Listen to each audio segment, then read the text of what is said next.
ATV news मध्ये आपले स्वागत आहे। आपण पाहत आहात आदिवासी न्यूज वार्ता मध्ये परिसरातील क्रीडा, शैक्षणिक, राजकीय व इतरही घडामोडी। आता पाहूयात सविस्तर वृत्त। आदिवासी न्यूज वार्तासाठी नंदकुमार तोटेवाड। चोपड्यात पावसामुळे कापसाचं मोठं नुकसान, शेतकऱ्यांनी उभ्या पिकावर फिरवला रोटा। जळगाव जिल्ह्यातील चोपडा तालुका हा कापूस उत्पादक म्हणून ओळखला जातो। यंदा तालुक्यात मोठ्या प्रमाणात कापसाची लागवड झाली असली तरी सततच्या पावसामुळे शेतातील उभ्या कापसाच्या पिकाचं मोठ्या प्रमाणावर नुकसान झालं आहे। शेतकऱ्यांच्या मते दरवर्षी 70 ते 80 क्विंटल कापसाचं उत्पादन देणाऱ्या शेतातून यंदा केवळ 10 ते 12 क्विंटल एवढंच उत्पन्न मिळण्याची शक्यता आहे।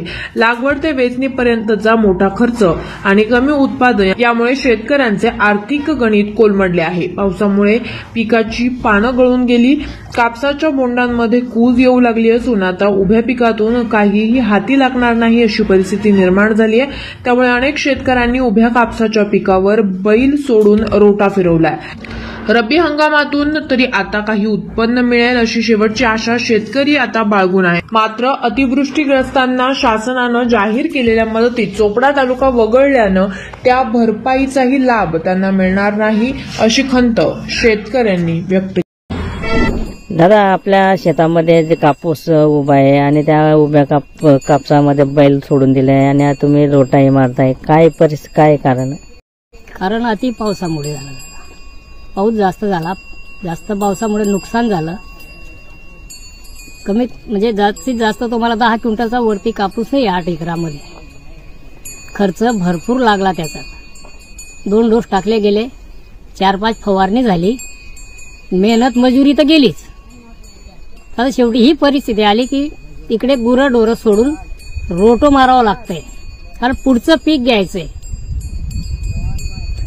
जर अति पाऊस झाला नसता आणि परिस्थिती चांगली झाली असती तर किती आला असता आपण कापूस? 70 ते 80 क्विंटल कापूस आला असता। 70 ते 80 क्विंटल घेतलेला पण आहे आपण, घेतले आहे। आणि आता किती आलाय? आता 10 ते 12 क्विंटल बस। त्यालाही भाव नाही? त्यालाही भाव नाही। बरोबर। 5-5.5 हजारापर्यंत मागतायत।